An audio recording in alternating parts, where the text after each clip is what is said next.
నా ఇంట నువ్వుంటే మాయమ్మె ఉందంటూ ప్రతిరోజు మురిసేనమ్మా. ఏ జన్మలో పాపమే నేను చేశాను, ఈ శిక్షే వేశావమ్మా.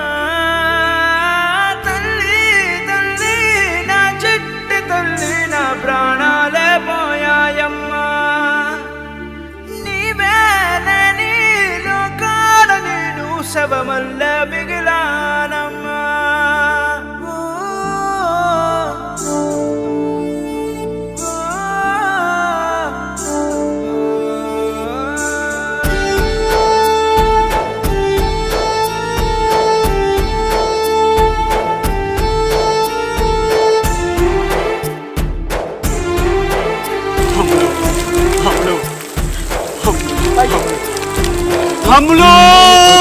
నేను నాకు ఎదురైతే అదృష్టం నాదనుకున్నా,